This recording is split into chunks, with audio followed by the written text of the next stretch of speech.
Welcome to Yamini's bread factory. Hi friends, வணக்கம். நான் யாமினி. இந்த வீடியோவில் நம்ம என்ன பார்க்க போகிறோம் அப்படின்னா, விப்பிங் க்ரீம் எப்படி ரெடி பண்ணுறது ஒரு கேக்குக்கு அப்படின்றது தான் பற்றி பார்க்க போகிறோம். க்ரீம் வந்து எப்போவுமே இந்த மாதிரி ஒரு லிக்விட் கன்சிஸ்டன்சியில் தான் இருக்கணும். இப்போது ஹேண்ட் மிக்சரை வச்சு நான் பீட் பண்ண ஆரம்பிச்சிட்டேன்.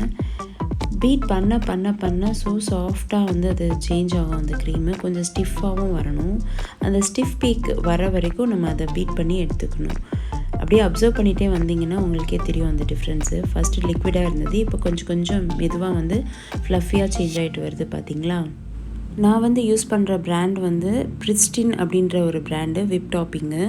ஸோ மார்க்கெட்டில் வந்து நிறைய விப்பிங் க்ரீம் வந்து கிடைக்குது வேறு ப்ராண்டில். நான் இந்த ப்ராண்டு தான் ப்ரிஃபரன்ஸ் கொடுத்து யூஸ் பண்ணிகிட்ருக்கேன். நல்லாயிருக்கு. விப்பிங் க்ரீம் வந்து பீட் பண்ணும்போது ஸ்லோ ஸ்பீடில் தான் வச்சு தான் பீட் பண்ணணும். ஹை ஸ்பீடில் வச்சு பீட் பண்ணிங்க அப்படின்னா சீக்கிரமாகவே மெல்ட் ஆகிடும். ஸ்டிஃப் பீக் வர வரைக்கும் பீட் பண்ணணும். அது மட்டும் இல்லை, இது ரொம்ப நேரம்லாம் பீட் பண்ண டைம் எடுக்காது. 2 to 3 minutes தான் ஜஸ்ட்டு. இப்போ பாருங்களேன், இதை பார்க்குறதுக்கு முன்னாடி இருக்கிறதுக்கும் இப்போ இருக்கிறதுக்கும் நல்ல டிஃப்ரென்ஸ் தெரியுது.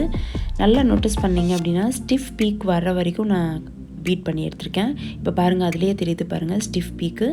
இப்போ நான் அதை ஜஸ்ட்டு கவுத்து பார்த்தேன் அப்படின்னா அது வந்து கொஞ்சம் கூட கீழே விழாது. இதுதான் நம்மளோட கரெக்டான கன்சிஸ்டன்சி. நான் ஏற்கனவே சொல்லியிருந்தேன் இல்லையா, எந்த பிராண்ட் யூஸ் பண்ணுறேன்னு, அந்த பிராண்டு இது தான். என்ன ஃப்ரெண்ட்ஸ், இந்த வீடியோ உங்களுக்கு பிடிச்சிருக்கோன்னு நான் நம்புகிறேன். மீண்டும் அடுத்த ஒரு வீடியோவில் நான் உங்களை சந்திக்கிறேன். Thank you friends. Bye friends.